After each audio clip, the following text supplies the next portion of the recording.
Well, hello and welcome back to Impact Moment. I am Pastor Donna from Impact Church, located in Aurora, South Dakota, which is near Brookings, South Dakota, if you know where that's at. We are following along still in the Circle Maker book by Mac Batterson, and we are in chapter 11. So let's get right into it. This one is another good chapter. I know that I probably say that every week, but it is super, super true. So if you are following along, we're on the very bottom of page 123. So our author writes, some of the hardest moments in life when you've prayed hard, but the answer is no, and you don't know why. And you may never know why. But that is the litmus test of trust. Do you trust that God is for you even when He doesn't give you what you asked for? And do you trust that He has reasons beyond your reason? And do you trust that His plan is better than yours? So this chapter that we're going to cover is all about receiving the answer of no. So he wrote too that he has a file on Deuteronomy chapter 29 verse 29, and it is filled with a whole bunch of unanswered questions. It simply states that there are some mysteries that won't be revealed until we cross into eternity. I don't understand why God wouldn't heal my knee. I don't understand why my father-in-law passed away in the prime of life. I don't understand why loved ones have lost babies. I have a lot of unanswered questions, and many of them derive from unanswered prayers. And the hardest thing about praying hard is enduring unanswered prayers. If you don't guard your heart, unresolved anger toward God can undermine faith. And sometimes your only option is trust, because it is the last card in your hand, but it's the wild card. If you can trust God when the answer is no, you're likely to give Him praise when the answer is yes. And you need to press in and press on, just like He's mentioned time and time again that we pray through. And by definition, praying hard is praying when it's hard to pray. And it's the hard times that teach us to pray hard.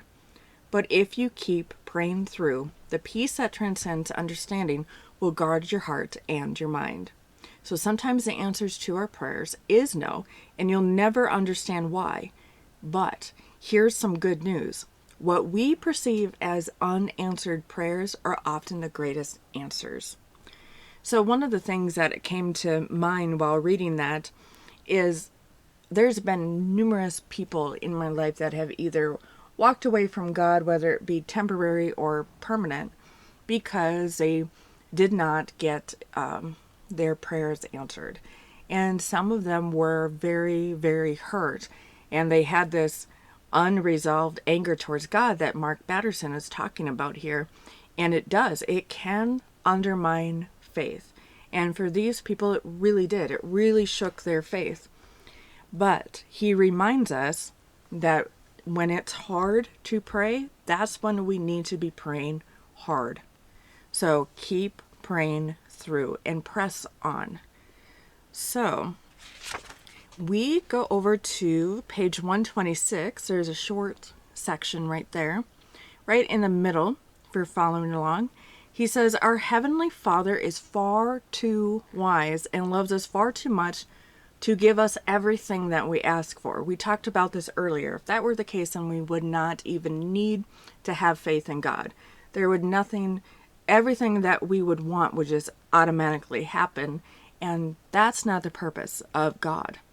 And someday we'll thank God for the prayers He did not answer as much or more than the ones that He did. Our frustration will turn to celebration if we patiently and persistently pray through. It may not make sense for a few years. In fact, it may never make sense on this side of eternity. But I've learned a valuable lesson about unanswered prayer. Sometimes God gets in the way to show us the way. So many times that has really come through. So then he talks about a story in the Bible about talking donkeys. So let's go there, okay? So one of the wackiest miracle in the Bible involves a talking donkey. Yes, I said that right, talking donkey. So a prophet named Balaam is headed to Moab because he has been offered an honorarium. Try and say that word, it's pretty hard. Offered an honorarium to curse the Israelites. On his way, an angel of the Lord gets in the way. Balaam doesn't see the angel, but his donkey does. 3 times the donkey saves Balaam's life by stopping. But Balaam is infuriated at his dumb donkey. That's when God opens the donkey's mouth and it says to Balaam, "What have I done to you to make you beat me 3 times?" Balaam's response to this donkey that saved his life 3 times, "You have made a fool out of me, and if I only had a sword in my hand, I would kill you right now." In all fairness, though, I don't think any of us knows how we would respond if one of our pets started talking to us. There's so many times I have 2 cats and I'm like, I wonder what they would say if right now if they could speak. But then there's many, many times I'm like, I don't really want to know.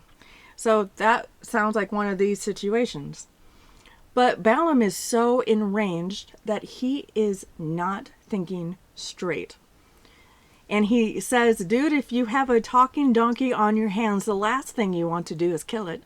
You don't even need that honorarium anymore. You're going to make a fortune. Our author said, you can take your talking donkey show on the road. Do a gig in Vegas. I love the donkey's rational response, though, and I can't help but wonder if he had a distinguished British accent to go along with his superior intellect. Am I not your own donkey, which you have always ridden to this day? Have I been in the habit of doing this to you? The most respected prophet in the ancient world has no comeback. His only response to his erudite donkey is no, and he probably mumbled it.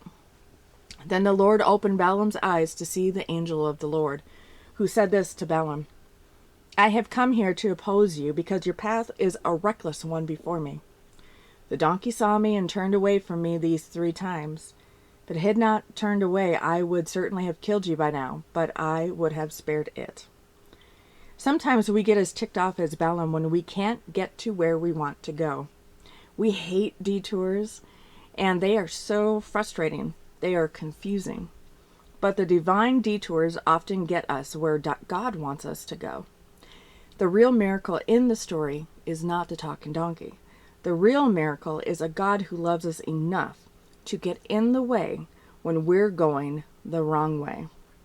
These are the miracles we don't want, but these are the miracles that we need. And when I look back on my own life, I'm grateful for the moments God got in the way of my plans and rerouted me. What seems like an unanswered prayer means that God has a better answer.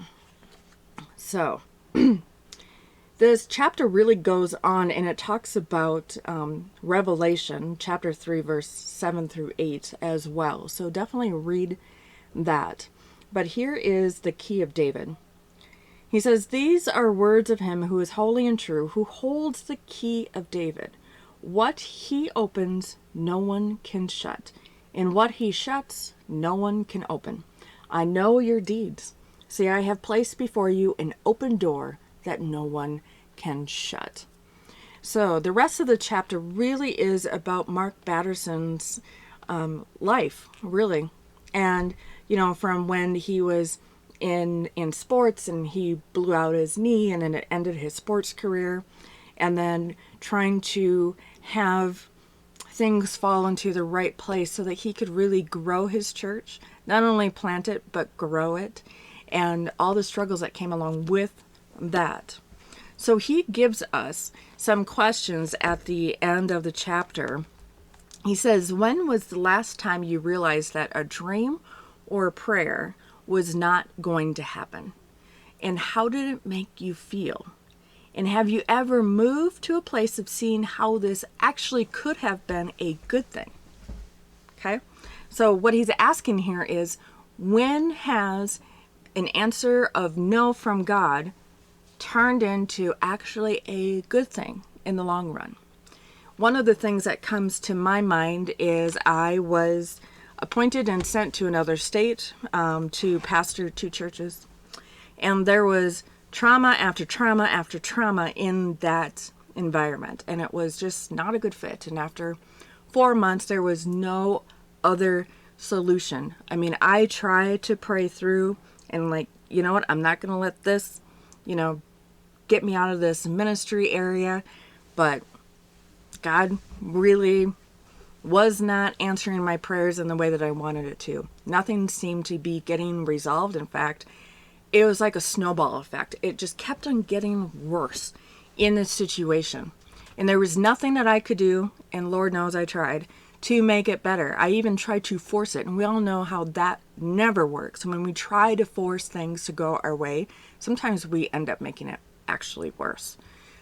So, after about 4 months of being in this new state with these 2 churches, I actually had to resign and really heal emotionally and physically from all the trauma that had been thrown my way.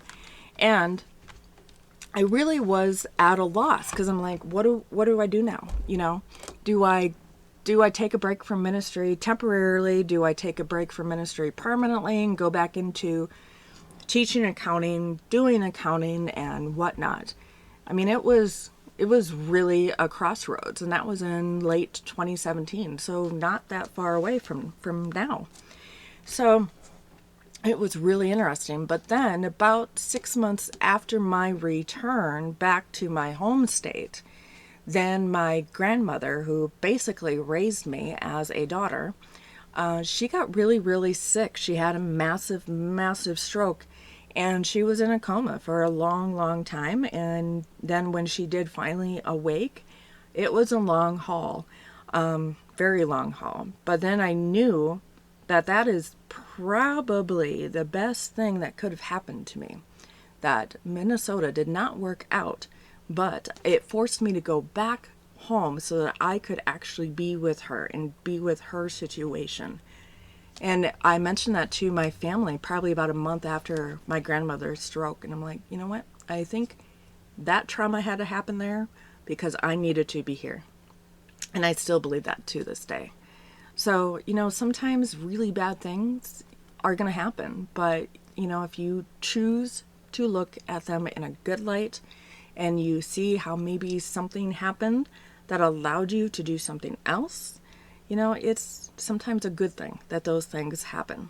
They're really hard though, and I'm still dealing with all of that baggage that came from that experience, but you learn to just pray through and you move on, just like what he's saying. You keep on pressing forward.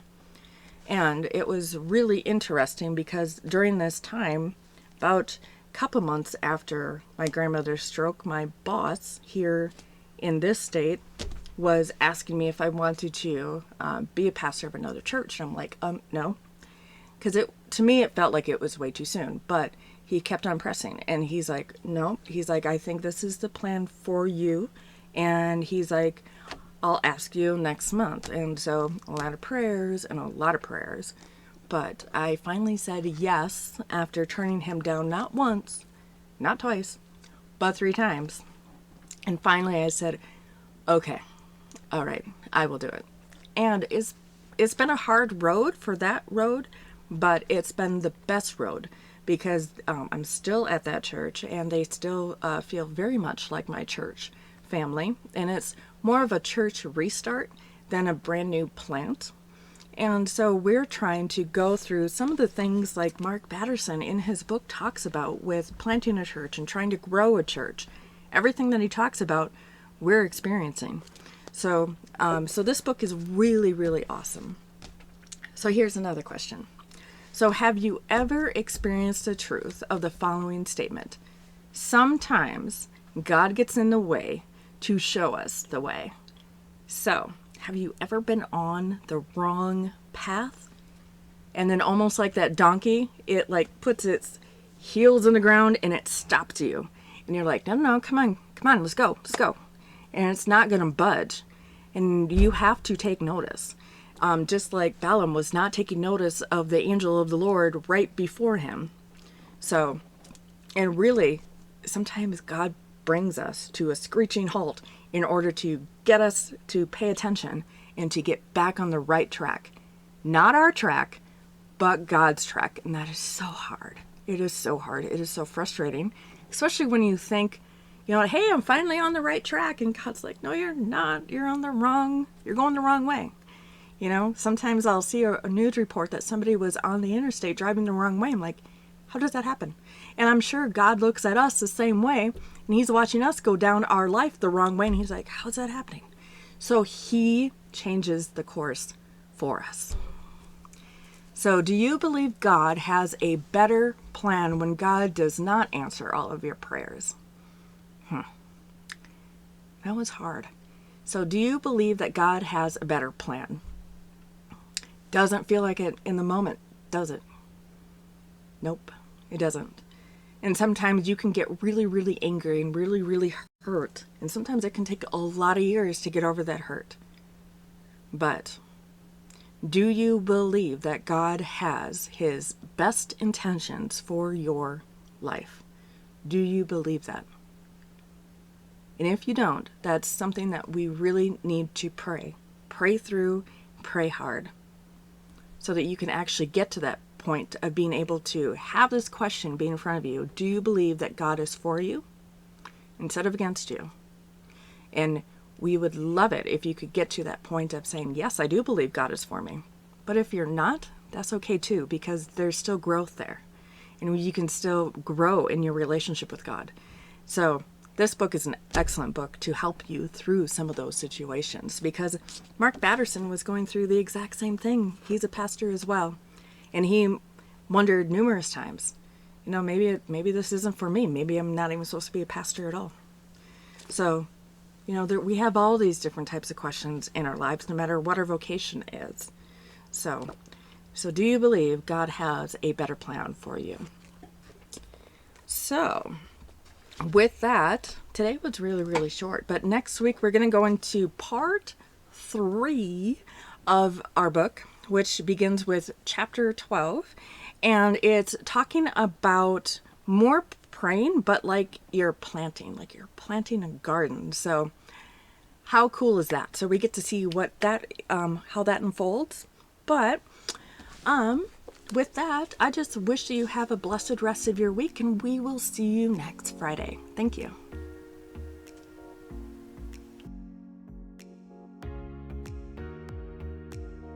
Hey everyone, thank you for watching the video. If you liked it, go ahead and click the like button. And also, think about subscribing to our channel so you don't miss any of our videos.